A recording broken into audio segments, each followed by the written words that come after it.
Aloha, everyone. Welcome to the channel. We've got a special returning guest in Marty Kendal. He and I go way back, way back. 10 plus years, 10, 12 years. There's a community on Facebook called Optimizing Nutrition, which he's continuing to have groups of people doing lots of interesting things, losing weight, tracking market, doing incredible stuff. But anyway, back then we learned a lot from each other, and as a community it was a great community to learn. And as engineers, which we both are, there's that kind of spirit of wanting to keep learning and keep learning more. And I think the couple of themes that we have today are really good notes on that, continuing to learn.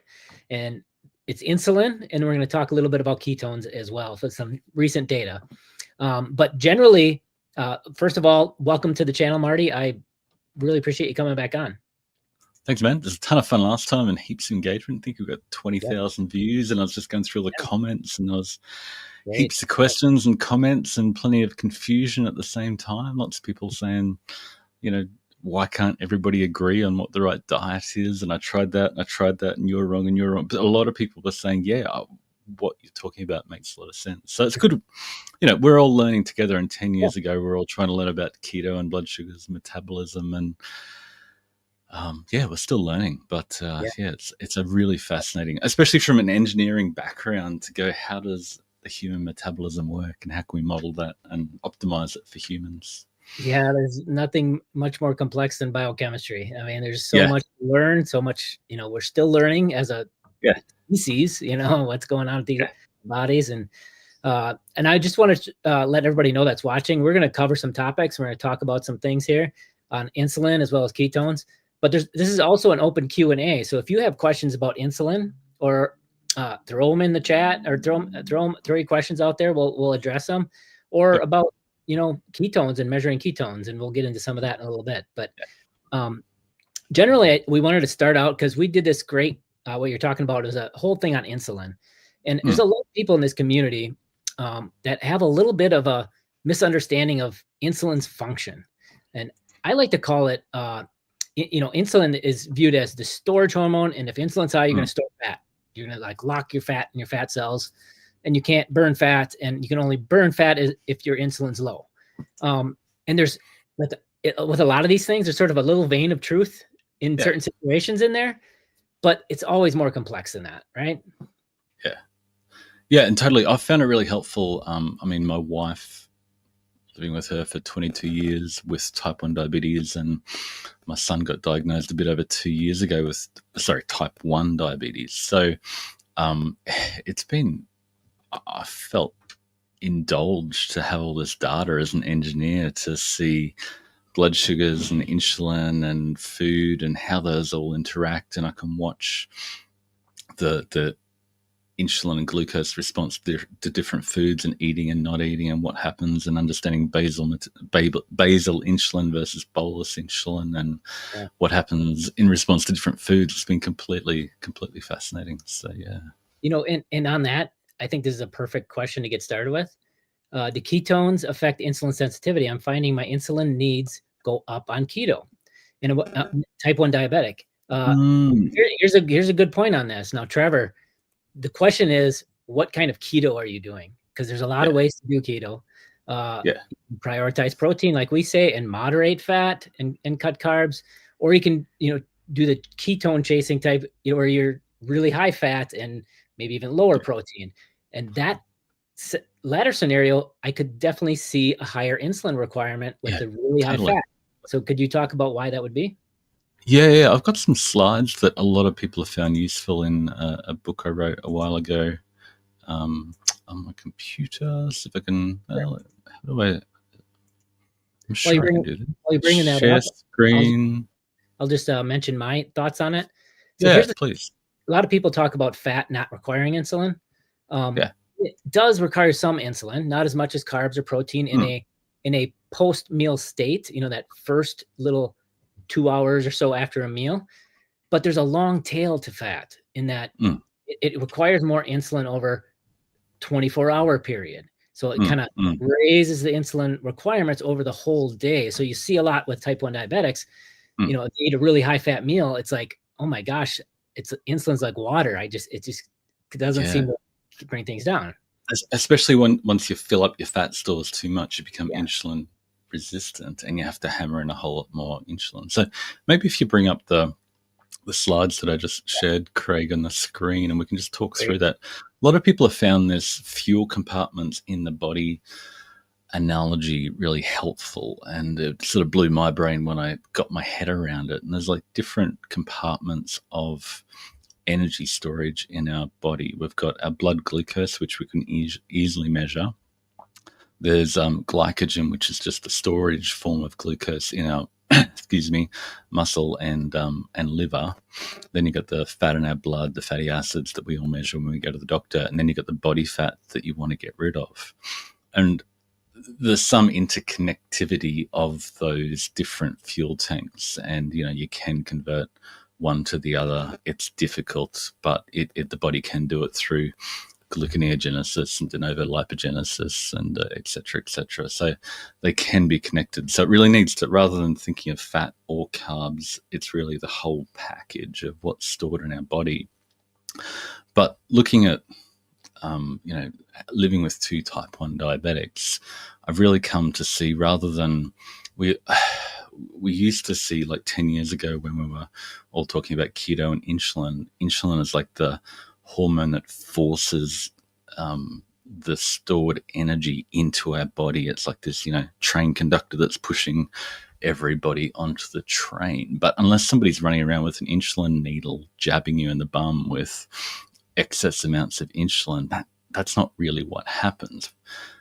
If you're a type 1 diabetic who has no endogenous insulin production, what happens is all the fuels in your body just leach into your bloodstream, into your urine. You're peeing out ketones and glucose, and you've got ketoacidosis, and you're in really dire trouble, because insulin really works like a brake signal to your liver to slow down the release of energy into your body. Yeah. So if you look at how that happens in reverse, when we're eating food, really what the body is doing, it's going, wow, we've got food coming in, we need to hold back all this stored energy until we clear the glucose and fat in our bloodstream, because we don't want really high levels of glucose and fat or even ketones in our bloodstream. So insulin rises when more food comes in to just keep everything in storage until we get rid of it. But then eventually, I've got these other slides that we can actually drain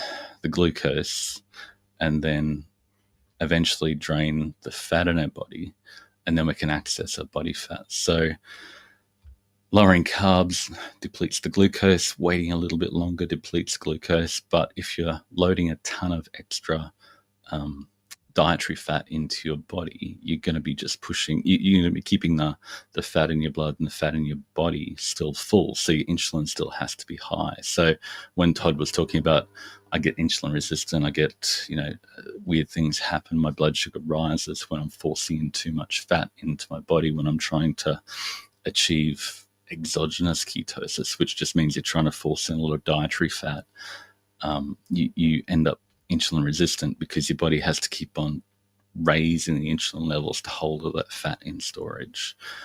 But once we find a way of eating that allows us to eat less and deplete our glucose and fat in our body, we become insulin sensitive, and the insulin levels all come down to much healthier levels. So that's my little rant, and that's sort of how I picture insulin and ketones, and it's all completely fascinating. Yeah, it is. Those are great. It's, to me, I try, we have basically 3 things we can eat, right, at a macronutrient level. There's carbs, protein, and fat. Protein is essentially it's a building block, amino acids. It's not a fuel unless it's basically a fuel of last resort. It's a fuel. It can be used as a fuel, but your body hates using protein for fuel. It takes so many. The body just goes, this is crazy. I'm so full. I'm sick of this chicken breast. I've had enough. I've hit what we call sensory specific satiety. If you just eat lean steak or lean chicken breast, your body goes, I've hit the wall. I can't have any more. But if you give me some ice cream, which is the fat and carbs, that just balances everything nice there as well. I'm thinking of more just endogenous. Once it's in the body, it's like you can use protein as fuel, but it's not really going to do that in any significant way unless it needs to. In other words, it can get another fuel, a carb or a fat. Yeah. If your glucose, if your intake of glucose is really, really low, your body will resort to protein for glucose from your diet or your body. And if your protein if protein intake is really low, you're going to be burning your muscles to get the little bit of glucose you need, which I don't think is a good idea. Yeah. And so then at the end of the day, carbs and fat are the real fuels, Yeah. So in that context, then your chart is really showing like oxidative priority or like the random cycle, when you break it just down to carbs and fat, where both of our favorite topics, oxidative priority. Yep, exactly. When you have carbs high in the diet, it's preferentially burn those over the fat in the diet. And so most of the fat you ate with the carbs just gets stored away as you're burning the glucose. But if you lower the glucose, the oxidation, and there's been really good studies on this, the oxidation of fat in the body goes up. So you end up, burning about the same amount of fuel in a day, because it's, if you don't change your exercise, whatever. But as you lower carbs, you burn more fat. And so it's just sort of carbs just displace that fat from being burned. Yeah, and you're always burning a mixture of both carbs and fat. But if your carbs are low, you're going to be burning more fat. And if you're not eating too much dietary fat, it's going to be body fat. So that sort of blew my mind to understand that it's all fuel sources, and there's no magic fuel source. Even if you're forcing in MCT oil and butter to get your ketones high, there's nothing magic there. Yeah, he says it was a higher fat, moderate protein, some lean meat, chicken wings, etc. It depends a bit on your goals as well. If you are trying to lose weight, I would definitely lower the dietary fat so that you burn more off the body, and it would also create less of an insulin load on the body, because we're talking about requiring more insulin. But in maintenance, you have to have some fuel to find where your body's maintenance point is. So either up the fat more and compensate with insulin, whatever you want to do there. Yeah, and it's all about finding that balance. Like reading through the comments from our last chat, everybody wants to go for the extreme diet that, what I'm doing now is not working, so I've got to jump to this, plant-based or carnivore or, whatever the latest keto or whatever the latest thing that's trending on TikTok. Yeah. But what we find gets the best results is actually understanding what you're currently eating and just tweaking that a little bit to move in the direction you want to go. So a lot of people go, yeah, I tried that Ted Naiman high PE thing. It was garbage. I was hungry as hell because, what they did was they went 80% protein. They're eating 400 calories. They're getting no energy. And it's like, yeah, of course. Your body's just going, I need energy. I got the protein. I need the energy. So just dialing back the energy intake incrementally is where the magic happens. Exactly. That's that little dial on fat that, we tend to stay on the lower carb spectrum with what we promote. And then, you always want enough protein to make sure you maintain your muscle and don't lose muscle mass and have the extra amino acids to make glucose, because we're not taking in a lot of carbs, those kind of things. So the only thing left to adjust is the fat. So you just got to dial it up and down and find your sweet spot. And I personally, I'm a massive fan of low carb just because it helps with stabilizing blood sugars. Most people, when they go low carb, get plenty of protein, and it tends to be more nutrient dense. You can actually achieve satiety. Like if you're only eating fruit or, really high carb diet with no oil, those foods are really hard to overconsume. And it can be satiating, but it's also hard to get enough protein and B12 and omega-3 and a bunch of critical B vitamins. So, I mean, I'm the guy who says you can be low carb or low fat, but you're going to get a better nutrient profile and better body composition from a low carb approach. Let's see. I'm going to look for another question. There's one here. I'll just answer real quick myself. Sweeteners. Stevia, monk fruit, allulose, maybe erythritol. Those are kind of the ones we stick with. I think out of those, the one we like best these days is allulose, just because it performs well in recipes. It tastes probably the best of them. And a lot of studies recently show that it stimulates GLP-1. So it actually can help with satiety. So that's probably our favorite sweetener.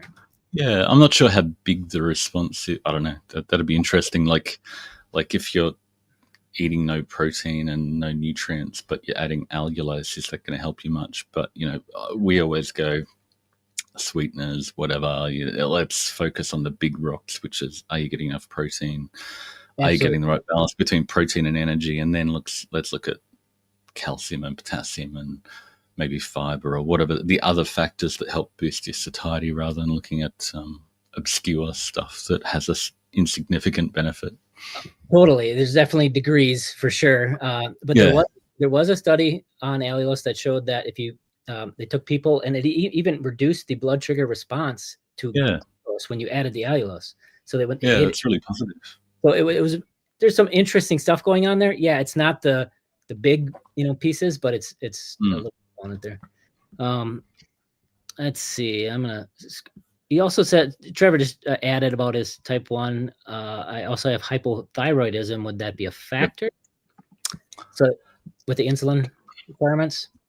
I mean, generally, as people, your thyroid stimulates your metabolism to try to burn off more energy. So when you're over fat, your body's going, I need to get rid of this energy toxicity. I need to clear this excess fuel. And it just struggles, like your pancreas struggles, your thyroid struggles. And once you find a way of dialing in satiety by getting the nutrients you need without too much energy, then the weight comes down and your thyroid, everybody goes, doc said I could get off on my thyroid meds. This is great, So yeah, focus on the big rocks, which is, what nutrients do you need to achieve satiety? Yeah, that's going to be the biggest. This is an interesting one. When you are over fat, aren't you automatically insulin resistant? And I'm going to say straight up, no. Maybe. Not necessarily.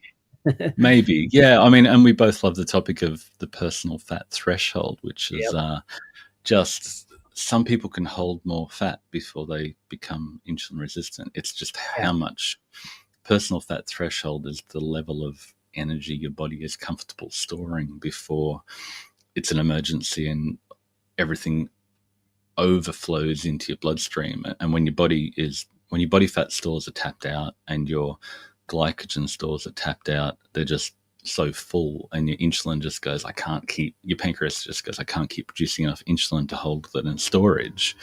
It all just overflows into your bloodstream, and then you're screwed. Yeah, exactly. And I'm going to bring this up real quick because I think this is fascinating. I got to share this real quick. It's directly off of what she's asking.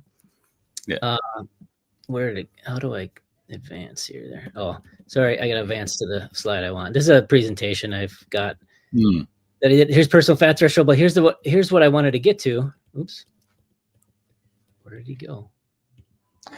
Sorry. We've both been hammering on this same topic for years, personal fat threshold. And I just had it up here, and then it didn't show the right slide. Basically, so I'll tell the story while I'm trying to get the right slide to come up. I know why, because this is not the remove. I gotta share the screen. Tyler was somebody who came to us. He's 645 pounds. He lifelong been very obese. And what's interesting about it is I decided to run some labs on him. And are we seeing that now? Yeah, there you go. He was 645. He was down to about 575 when he ran these labs, 38 years old. And I think genetically, this kind of proves personal fat threshold because he is one of the genetic variants that can create new fat cells as he needs. So basically, on demand, create as many fat cells as he needs. And that makes him really metabolically healthy, ironically. Yeah. You'd look at Tyler and go, well, he's going to die of a heart attack. But you look at his bloods and you go, yeah, pretty good. Take a look. His fasting glucose on this one was 50 for some reason. Normally it's around 90. But fasting insulin, 3.5 at 600 pounds. Triglycerides, 77. HDL, 42. HOMA-IR, 0.4. A1C, 5.6. I mean, that's crazy for somebody 600 pounds. And so back to the point, is this automatically insulin resistant because he's 645? No, he's clearly not insulin resistant at that size. It's because he's a fat storing machine. fat cells stay small because he keeps creating new ones, and he's healthy. Yeah. The fat cells. And I sort of think of, you think of the Islanders who similarly tend to be able to gain a lot of weight before they become metabolically deranged, and there are a lot of problems, but they can gain a lot of weight before they tip over and get to that point. You think, well, they had to row, their ancestors had to row to an island, and the biggest ones who could store the most energy got to the island, and the other ones probably died on the way.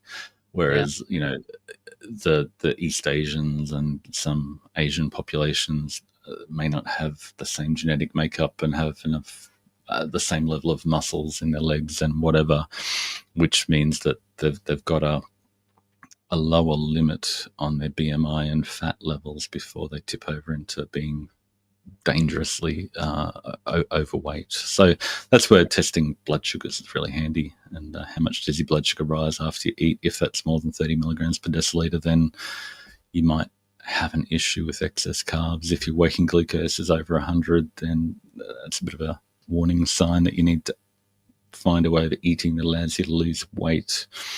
Yeah. So you need less insulin. Yeah, definitely. One quick one here from Elizabeth. Carnivore, I gain weight. We actually see that quite frequently, particularly with women. There's in that the carnivore community, there's a lot of men who will jump into that, and they, coming from a standard American diet or something not great, they eat just the fattiest cuts of meat, and their weight comes in line. They have a higher muscle mass and higher BMR and all these things. Overweight or obese women, many times we will see them gain weight on carnivore because of a lot of factors. They don't have as high of BMR, and so if they eat too much of the fattiest cuts, they get too much fat in the diet, and they can actually gain weight. We see it quite frequently. So I just want and that's all about just dialing the ratio of protein to energy, like Mike, who just put up the question here. I think he's doing cracking 65% protein, which is absolutely insane. But and he's a type 1 who I'm completely intimidated by, that increased his lean mass from 65 on keto fasting and running to 100 kilos. So he went from 65 kilos of lean mass to 100 kilos of lean mass. That's incredible. With an A1C of 4.6 or 4.7, depending on the week. That's amazing.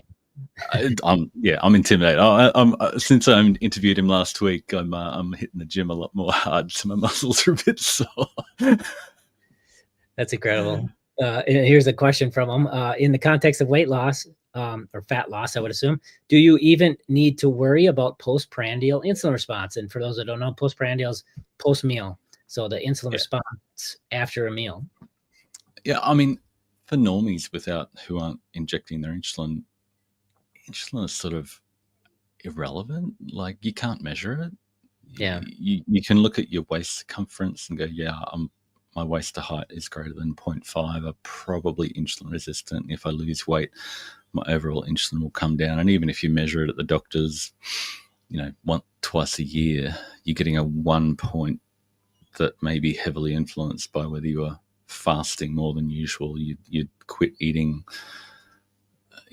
earlier than, or you ate a bit more last night. And those things can really bump around the insulin number. So in our data-driven fasting challenges, what we do is just use a simple glucometer to guide people to track their pre-meal glucose. So rather than worrying about how much your glucose and insulin rises after, the focus is on before you eat. And if that's a little bit lower than normal for you, you're tapping into your glucose and your fat that you want to get rid of. And that's automatically lowering your insulin.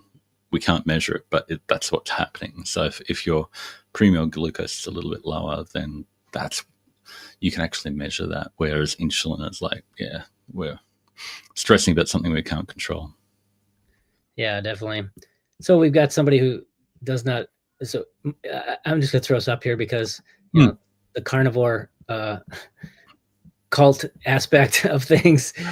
He's in here crashing this for us, and fiber is like clogging up the systemic system. Fiber doesn't even. It just goes right through you. So I don't know what we're clogging up, but I mean, we don't advocate fiber as a pro thing, but the data does show that people who get 60 grams of fiber per 2,000 calories eat a heck of a lot less. But yeah, I mean, the thing if fiber doesn't agree with you, then don't do no it. need for it. No, and Yeah. there's definitely a satiety factor to it, and there's different types of satiety. We get lots of people with different issues and disorders and whatnot, and there's people that just love to feel full, feel like your stomach is full. They've got that, and you know what, fiber helps with that. Yeah. And so there's definitely, you got different people in different situations, and Yeah. so, Whereas fat is really energy dense, so you don't actually get that stomach expansion. But there's also the satiety impact of getting protein and nutrients that keeps you fuller for longer, which is, I think, it's cooler to focus on. But once you're getting enough nutrients, you're not going to be eating pure lard all the time to live off. Exactly. Good. Love the balanced and reasonable perspective. Thank you, Scooby. Appreciate that. Thank you. Kelly says, opinion on why my A1C went from 5.2 to 5.7 with a strict keto 30 grams of total carbs. Confused. Yeah, if that didn't help you dial back your body fat, you're probably adding too much dietary fat. So if you adjust the ratio of protein to dietary fat, then that'll help. Yeah, and protein, which is really easy to get on carnivore, is the number one satiety factor. But there are others. So we find some people, like if you strict carnivore, you have to really dial up your protein percentage to fairly extreme levels. But if you've got a broader palette of foods you can choose from, you can get the other nutrients and lower energy density that also helps as well. So when you're insulin resistant, you have a tendency to have high blood sugars. Yeah. So it's sort of a high of all fuels, right? And it's a breakdown of your one of the main jobs. So let's go back to the original where, insulin is the storage hormone, and only if insulin's high will you store, the fat's locked away, or only if it's low is fat released, and you can basically eat all the fat you want and you won't store it. Well, there's a thread of truth in that, and the only thread of truth is really in a situation like a petri dish, or say a type 1 diabetic, where you're going from zero insulin to some insulin, not necessarily high insulin. And so if you have a petri dish and you put fat cells in there, and then you put some droplets of fat in there with your adipose cells in there, and you don't have any insulin, they don't take up the fat. If you put some insulin in, then the fat cells, the adipose, take up the fat. So that is a situation. So what happens is you say, oh, well, you can't store fat then without insulin. But that went from zero insulin to some insulin. And a normal functioning human pancreas, you always have some insulin around. Yep. And so you can always store fat. When you're insulin resistant, that's when your fat cells get stuffed and there's no place to put the fat anymore. And so insulin's going up and up and up, trying to drive the fat out of the blood, the glucose out of the blood. It's in a crisis state because it's got way too much fuel in the blood that it doesn't want. So it's high glucose and high fat in the blood. Yeah. And I mean, all macronutrients stimulate insulin just over a different time frame. And maybe fat has a lower overall long-term insulin response. It's really, really hard to measure, but another way of looking at it is fat is really easy to store because you've got heaps of storage capacity. So while the body goes, well, carbohydrates, we don't have much room to store those. We've only got, 5 grams in the blood and 2,000 calories worth in the liver and muscle. The body goes, yeah, we've got heaps of room in the back for the fat. We're welcome. We're not raising the insulin gate to slow the release of stored energy. We'll just keep on taking that fat, put it in the back. And people who just load up on that fat thinking it's a free food because #insulin are just getting more insulin resistant. And once it's stored, you need more and more insulin to hold that in storage. And that's actually, so back to the carnivore example, there's a man, I could probably just share it here again quick. I think it's, it's this one. I got a testimony on here. It's towards the end, so give me a sec. Let's see. I'll go all the way down, maybe. There's it's not.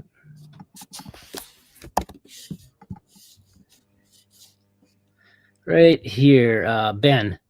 He did high fat carnivore for 18 months. So this is somebody, he was fairly lean, but he's one of these people that doesn't have a lot of fat cells. So aesthetically, the looks, they don't get obese, but they get Mm, very metabolically damaged quickly because the fat cell, he mm, doesn't have a lot of fat cells, so they get stuffed quickly. yeah. And he was eating high fat carnivore for 18 months. His blood sugars doubled, his triglycerides got very high, um, eating zero carb, right? Yeah. It's because Because the body converts protein to carbohydrate, and if you've got energy toxicity, it all just backs up into the bloodstream. exactly. And so he was eating zero carb, and his triglycerides were going through the roof. His glucose was going Yeah. through because again, Yeah. the body couldn't shove it into storage because the storage was full, wasn't taking it. And some people like that just need to get leaner than they would otherwise expect to be metabolically healthy, while some people, they can store a lot more fat. Exactly. And somebody like that has a very low personal fat threshold, it might only be like a pound of fat, and suddenly everything comes in line. It Yeah. doesn't have to be Yeah. a lot. Yeah. Yeah. Definitely. Let's see. We got that troll out of here, it looks like. Trying to scroll past them all. Let's see. Try to find some. I got a lot of junk in here. Well, while I'm looking for the next question to answer, do we want to jump over and talk a little bit about ketones and the latest Yeah. data? So Virta Health is run by Dr. Finney, and kind of some of the big origins of keto come from Volek and Finney. Some of their original books on keto for athletes, and they kind of originated that chart, this one right here, with the optimal keto zone, that kind of thing. And a lot of people chase that for a long time of, well, I need to be between this like 1 and 3 ketones because that's optimal, right? Mm. And now we're finding, and you can talk in more detail about Yeah. this. Dr. Finney is even backing off of that.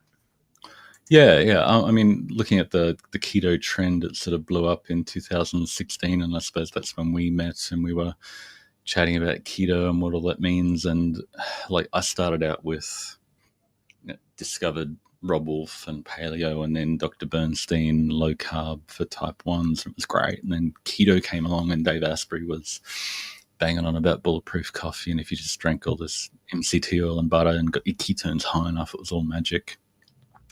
And then Jimmy Moore and Westman, with building on the art and science of low carb with Volek and Finney, came out with this chart, and we're all chasing optimal ketosis. And it's like, if you're not getting 1.5 to 3, you're just not doing it right. And the way to do that was to add more dietary fat and definitely cut your carbs and maybe even cut your protein to really low levels. If you weren't getting high ketones, you weren't keto and you weren't getting the magic. So I was, if you look at the extremes of the trend that peaked in January 2019, it's sort of trended down since then.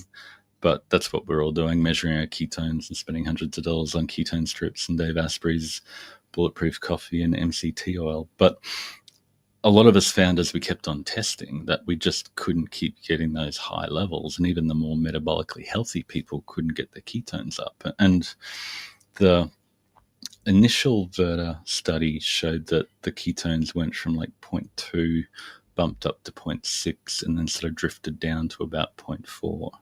And I had Steve Finney over here one time when he was speaking in Brisbane. He stayed at our place, so I had a captive audience for a couple of nights. And what he told me was that this initial keto chart, the optimal ketone chart, was based on a couple of studies where they fat adapted people over 6 weeks. So at the end of the 6 weeks, these were the sort of the ketone levels that they were seeing. So when they wrote the books, it was like, sort of 1.5 to 3 seems to be optimal, at least 0.5.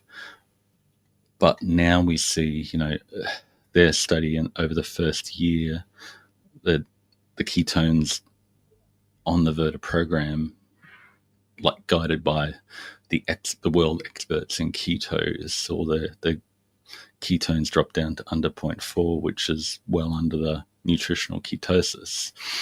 And then after 5 years, they've got the study came out that showed that the ketones just tend to drift down over time. So people with sustained remission got down to like 0.43, and you can see here the ones with unsustained remission got down to 0.41, and the accuracy of the keto meter is 0.1 anyway. So all these things are definitely under the optimal nutritional ketosis even. So I think what we've realized now is that we're not aiming for 1 to 2 for optimal results and keep on forcing more fat in. What we understand is that there's these things called monocarboxylate transporters in our body that metabolically healthy people can clear lactate and ketones really effectively. And the fuels don't build up. You don't get high glucose and high fat and high ketones in the blood. The body just optimizes to balance the amount of fuel in your blood to lower levels. So having high glucose, high fat, or high ketones is not really something we're not aiming for. It just means we're suffering energy toxicity and need to stop jamming in so much fuel. Exactly. And, I see that myself. I eat very low carb for many, many years. I don't know, 18 years or so. And, I don't test at all, but, somebody would send me a tester and ask me to try it, a few years back. And I'm always in 0.3 to 0.5 range. Yeah. It's never above that unless you force it or you just eat nothing for days. Then ketones will go up because it's running out of acetate because you're not getting enough glucose around. So you got to force to turn some of this fat into ketones to deal with it. So definitely. Yeah. And you can hack your ketones by forcing a lot of fat or really dropping down your carbohydrates and protein because, the oxaloacetate is part of the Krebs cycle that if you don't have enough oxaloacetate from protein or carbs, then it trips over into the ketosis, which is sort of a survival mechanism, which is great if the fat is coming from your body. But if you're just forcing in more exogenous dietary fat, chasing these high ketone levels, it's just going to get all stored because your body always has enough insulin to store it all. And the more stored energy you've got, the more insulin you need to keep all that in storage. So it's, it doesn't work. Exactly. And this is maybe the one caveat and the thing that it's always a goal-based approach, right? If your goal is weight loss or just general health or whatnot, totally it's in that camp. There are exceptions, and the exceptions are when you maybe have a disorder like seizures, Alzheimer's, bipolar, these brain conditions that ketones, the brain loves to run on ketones, and it runs on glucose or ketones. And if it's got some sort of impaired metabolism of glucose, which is a lot of times the case with like Alzheimer's or maybe seizures, supplying the brain with another fuel, ketones, will help the brain. And so for seizures, Alzheimer's, brain disorders, bipolar, elevated blood ketones can be beneficial. And so that's and I suppose there might be 0.5 to 1% of people who are into keto who are doing it for the Alzheimer's, dementia, Parkinson's sort of reasons. And to just jump on Trevor's question there, he said, does it stop seizures due to low BG? And like, if my wife and my son took too much insulin, their glucose would plummet, and they'd need some glucose tablets or food to get them out of that glucose low. But if you incrementally lower your glucose, if you're draining the stored fuels on your body just turns to the stored body fat, and you'll become fat adapted or whatever you want to call it. And you're not going to experience symptomatic lows. So really you only see symptomatic lows when either you're really overdoing the carbs, you're insulin resistant, and then the glucose goes up, you get reactive hypoglycemia, and you get a crash. So it's really smart to dial back the refined carbs, or you're taking excess insulin, which most people aren't. So we see really good results when people just slowly chip away at their pre-meal glucose in the data-driven fasting challenge, and it's not symptomatic. They might get a bit hungry, but they're not having seizures because their glucose is low. Yeah, definitely. I'm insulin resistant and eating low carb, but I'm worried that by being low carb, I'm making my body less efficient at absorbing glucose. It seems like a catch-22, me going low carb. So what Can we I would, cover that one? yeah, what I would say about that is the best thing you can do about enabling your body to absorb and store glucose is to provide glucose more places to be stored. And the best way to do that is to maintain or grow your muscle mass Yep. while shrinking your body fat. And Yep. the more muscle mass, the more lean mass you have, the more places you have to store your glucose. Yep. And so that makes you more efficient. I don't think eating low carb is going to make you less efficient at storing the glucose. Yeah.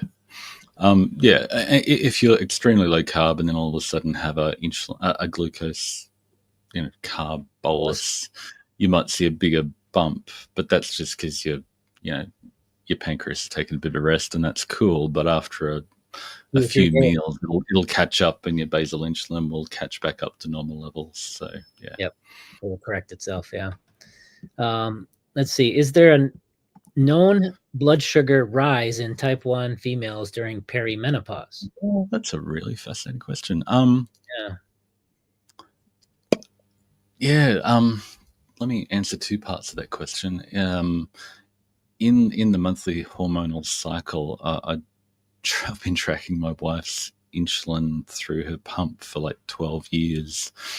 And you definitely see a rise in insulin and glucose between ovulation and the menses. So there's an increase in insulin, there's an increase in hunger, basically because your body thinks it might be pregnant and it wants to eat more. What happens in the perimenopause, a lot of the people in our community, in our courses, have got to the point where, I've hit perimenopause and, it's really hard for me to lose weight. I've gained weight. What's going on? And really what happens is that for men, the testosterone sort of drifts down over time. It's a long-term andropause. But for women, the estrogen just falls off a cliff and the testosterone sort of falls off a cliff in a couple of years. And that testosterone and estrogen is critical to holding on muscle mass in your body. So all of a sudden, you're not holding on to muscle mass, and body goes, whoa, we're losing muscle. We need to eat more to get the protein we need to build back that muscle. So if you keep on eating the same things, which are lower protein, you're eating more, or you might be eating the same amount, but you're less active, your muscle mass has gone down, so you're burning less energy, so you just end up storing all that extra food. So the solution there that works like a charm every time is just tweak your macros to increase satiety, get more protein without as much energy, and the fat comes off. Yeah, that's good. Let's see. This one, my husband can get into ketosis, but his blood sugar will still always stay around 100. He has slight elevated liver enzymes, high triglycerides, and overall high cholesterol. Will low carb over time fix this? One of the things, I would ask about, what kind of macros is he eating? Is he prioritizing protein or not overdoing the fat? What we'll see a lot of times, morning fasting glucose after a day worth a really high fat day. Yep, can be higher fasting glucose in the morning. So if he's testing his glucose in the morning every day and it's 100, maybe he overdid the fat the day before. Yep. Maybe try less fat and prioritize protein a little more, and maybe that'll bring down the fasting glucose. But definitely. It also isn't necessarily an overnight fix, especially if you're not losing body fat. You really want to bring the body fat down so that those markers, especially like fasting glucose, will start to come down. So if he hasn't lost a lot of weight yet, maybe tweak the macros, a little more protein, a little less fat, and see if you can bring the weight down, and I'll bet the glucose comes in line. Yep, totally. Let's see. This one, why does my blood sugar go up on keto, but when I go low carb, it comes down? A cup of sweet potatoes or an orange. You got some ideas on that, Marty? I suppose if keto means you're forcing in too much dietary fat, then you're just forcing that energy toxicity again. So then when you have any carbs, your glucose is going to bump up because all the energy is backed up in your system. And again, it's about keto, I mean, I don't know what that means anymore. It means Yeah. means a zillion things to everybody, and they all, everybody's got their own brand of keto, and for some it's low carb, for some it's ketones of 3 for Alzheimer's and Parkinson's. It's just such a nebulous term. So that's, I try not to use the word too much anymore. Yeah, just because it doesn't help people reach their goals that are specific to them. And most of the time, like you keep saying, it's tweaking your macros to get enough protein without as much energy. And if you're keto inclined, that's from fat. Michael says, one thing is clear, we need more engineers in nutrition and medicine. Mike's basically an engineer too. We need more role models like Mike who shows, what can be achieved. I'm absolutely. I still can't believe that. That's a massive increase in lean mass. That's. Well, I'm going to dig up that post just to embarrass Mike. Yeah, there you go. Let's see.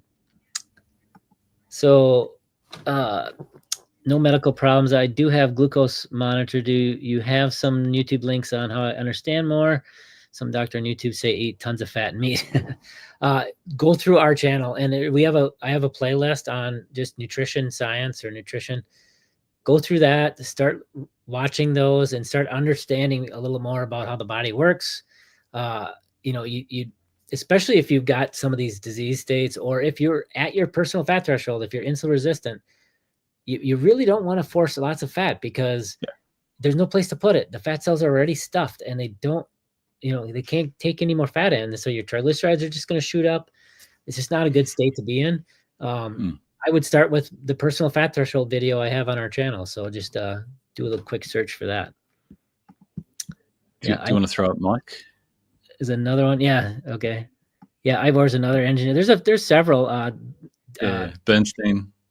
Neiman, Dr. Neiman, he's a engineer as well. So he's both. Yeah. So I did this. I interviewed Mike last weekend, but he's 400 pounds here, type 1 diabetic, standard American diet.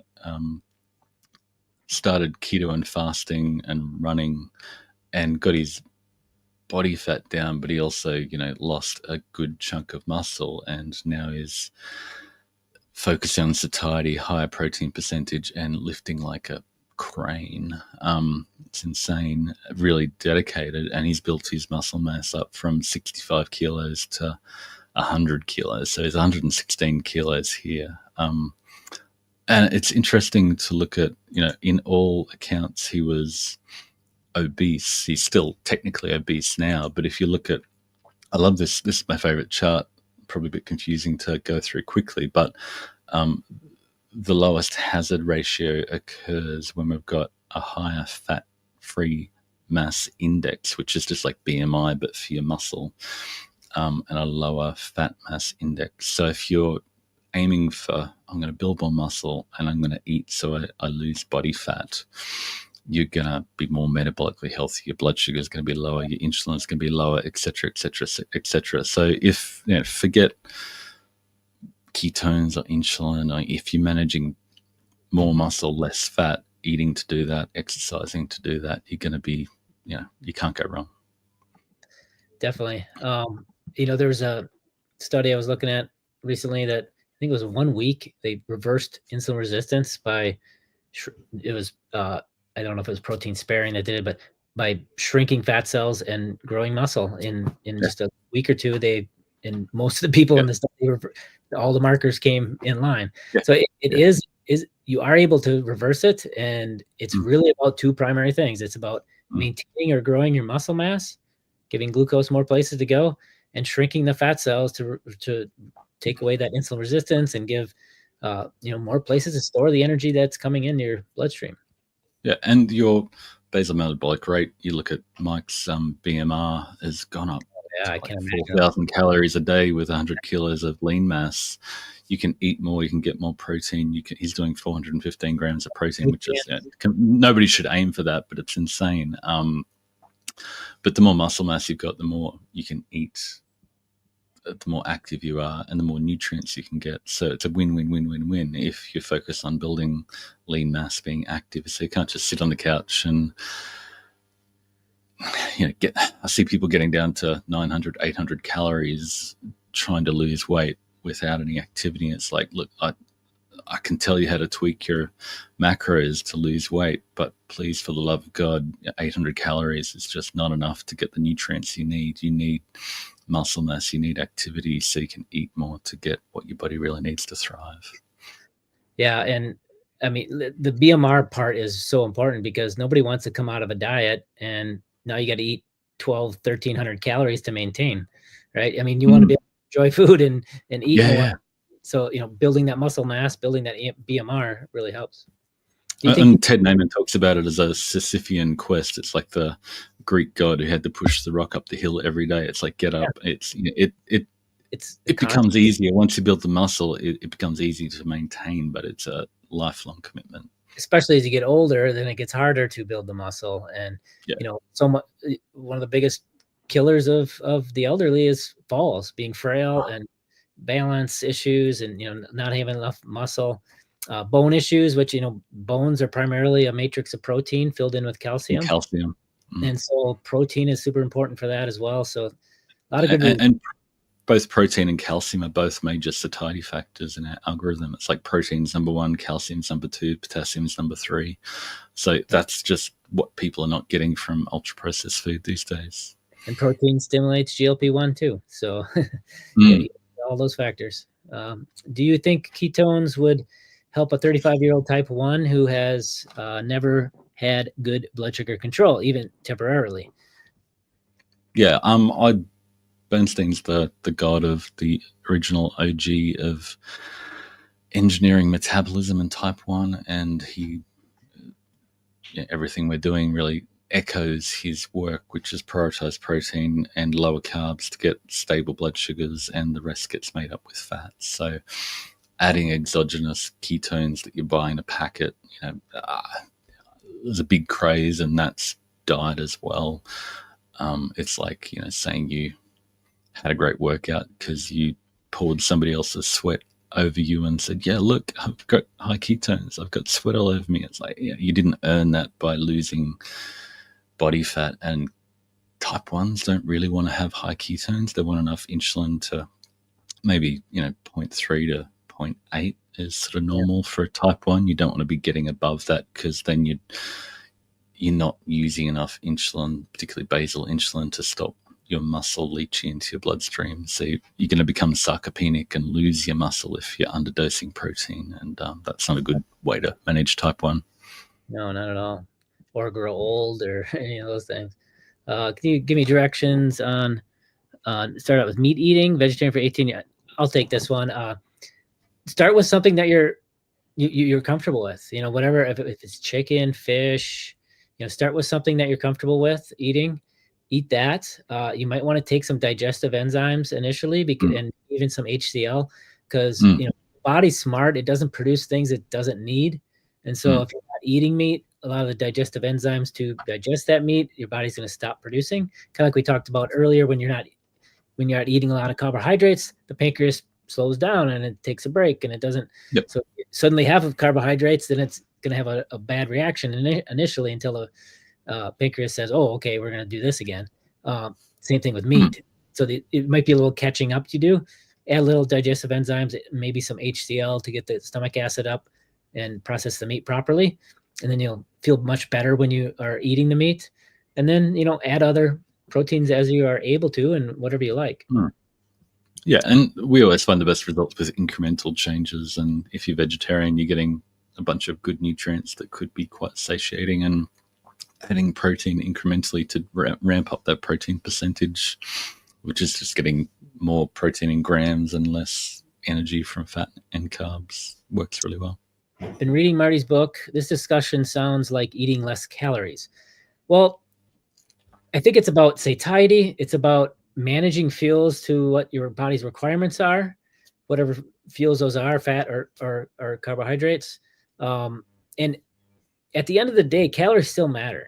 I mean, you can't eat 10,000 calories a day forever and not expect to gain weight. I mean, you're going to gain weight if you overeat. And so at the end of the day, calories still matter. So if you want to lose weight, you have to be in a calorie deficit.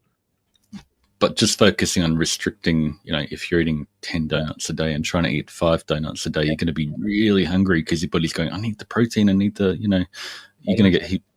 Yeah. So it's about what you eat is the number one priority that influences how much you eat. So if you change what you eat to optimize for satiety, and the number one thing is protein percentage, then there's calcium, potassium, iron, a bunch of other things. We've quantified 13 different factors that enable us to get a really accurate food addiction satiety score that ranks everything. If you focus on higher satiety things, you will naturally eat less. Yeah, and protein is very satiating, and it's got a lot of vitamins and minerals. When you prioritize that helps. So yeah, it's more of the balance of those calories than it is about. I mean, end of the day, no matter what you do, you've got to have some calorie deficit to lose weight.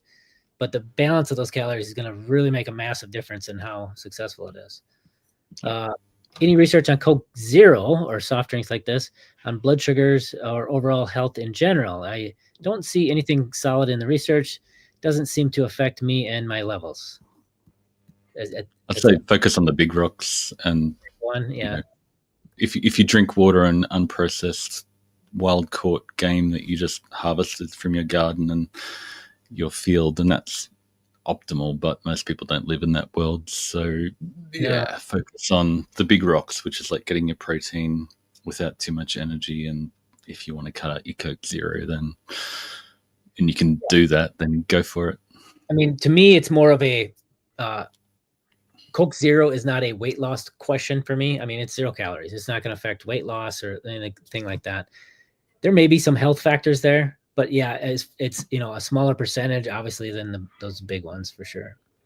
How many carbs does Michael F. consume daily? He's got some berries and the like. Okay. There it is. Mike's on it. 23% carbs. So yeah, he was carnivore, but now he's not focusing on the carbs necessarily, but his A1C is 4.7. 4.7? That's awesome. Yeah. Let's see, maybe a couple more here before we jump off. So he's about 2,500 calories now, but he's in a cut. So he's cutting body fat. I would gain weight. Yeah, you don't have 100 kilos of lean mass. No. Well, with my ankles and spondylitis too, it's hard for me to keep enough activity up to. Neither do I, for the record. Let's see. Just there's a discussion kind of in the chat here, so I'm scrolling through it. A good discussion, but I thought ketones might help damage that may have occurred. So I think there's been a couple of research things on ketones, primarily I think with the brain, whether it's Alzheimer's or seizures, where the ketones do have sort of a anti-inflammatory or other properties that are beneficial from a health standpoint. I don't know that they are, as far like in general, like you're going to be healthier because of ketones, right? I think that when you're eating even what we've talked about here, 0.3 to 0.5 blood ketones, that's still elevated, right? I mean, the average person eating standard American diet is not going to have near that level of ketones in their blood. So but do you have any input on that? I don't think. Yeah, I mean, if you're looking at traumatic brain injury or Alzheimer's or dementia or whatever, then that could be helpful. But I think forcing in a lot of dietary fat, trying to get those ketones really high, you end up with energy toxicity, which is bad for everything, including Alzheimer's and dementia and probably Parkinson's as well. You're going to force yourself to be insulin resistant by forcing in too much energy. So rather than worrying about the ketone level in your blood, just understand that glucose and ketones is a flux issue. I mean, it's how much are you using minus how much is coming in. And if you've got a whole lot coming in because you've got so much stored energy, that's a problem. So having really high blood ketones is not necessarily a sign that you're winning. If you're muscles are using them, if your body's using them, that's a really good sign. And then therefore they'll be lower. They won't be backing up like your blood, like your glucose or your fat in your blood. Yeah, definitely. Any recommendations for histamine response to eating meat? Yeah, I would just say a couple things. Stay away from any cured meats. Cured meats will have high histamines. Stay away from any leftover. So, try to eat everything fresh. What we do, we've had people with histamine issues that they'll make like a bigger recipe, like a pot roast or something, and take the extra and immediately freeze it in like single serving sizes, and then just take it right from the freezer, warm it up and eat it. And then leftovers can be okay because the histamines don't get too high. But generally, fresh meat, avoid aged cheeses and, cured meats, those kind of things. What proportion of the population do you find have histamine issues, do you think? A lot of people who come to carnivore, but as a general population? Yeah, I mean, in general, what we see, it's not a huge percentage, maybe, I don't know, 10% or so start seeing some histamine issues. And it's a spectrum, like everything. There's no, you have it or you don't. Some people have some mild symptoms, and if they take some care with certain things, they're fine. Others, they really have to avoid histamines like crazy. So yeah, it's a spectrum. Benefits of consistently keto versus being metabolically flexible. I'll just say one thing, and if you want to add, metabolic flexibility is really about how much, how healthy your fat cells are, is one of the biggest factors, and how much muscle you have. So, I mean, the more muscle you have and the more shrunk or small your fat cells are, the more metabolically flexible you're going to be, no matter what you're eating. If you want to just bring up that screen there, yeah, I'll just touch on the metabolic flexibility. I mean, I see metabolic flexibility as just having headroom in your various fuel tanks in your body, and when you eat, it doesn't back up into your bloodstream. So if you've got depleted body fat, it's not tapped out with so much energy that it's overflowing back into your bloodstream. You won't see high glucose. So when you eat carbs or fat, it'll go straight into storage and you'll be fine. So that's, a lot of talk about metabolic flexibility, but that's what it means in my head, is that you just have enough muscle to burn the energy and you're not over consuming food because you're getting the nutrients you need from that food. That's awesome. I'm going to grab one more here, I think, before we jump off. This is another good type 1 question from Trevor. How do you really bad low blood glucose anxiety? Any tips for getting over it? Anxiety starts around 120 when it's dropping fast. Freaks me out. You want to jump in on that? They get a lot of experience, I'm sure. Yeah. Roller coaster blood sugars on as a type 1 really sucks. Prioritize protein, dial back the carbs to get more stable blood sugars is really helpful for type 1. So, but yeah, getting enough protein as a type 1 if your carbs are low is a really critical part of that. And learning to dose with insulin properly. Check out Bernstein, or check out my chat with Mike recently, or hit me up. I've got an article that I can share later on type 1 management, and getting that understanding that fat requires insulin, protein requires insulin, and carbs require insulin. And if you get that dosing right, it's much easier to get more stable blood sugars. But dialing back the carbs as a type 1 is really helpful to get off that roller coaster, and then you're not going to be fearing those crashes, and then you can run a lower overall blood sugar and feel great. That's great. Yeah, it's a roller coaster, but getting off of it is got to be hugely a relief. I can imagine. Yeah. The mental health and the anxiety, and like just you feel so much better. And like my wife has been walking with us with a weighted vest recently. I've even seen the improvements from that in her, muscle mass, how she looks and feels, and anxiety and the like. So yeah, roller coaster blood sugars and anxiety are really connected. Yeah.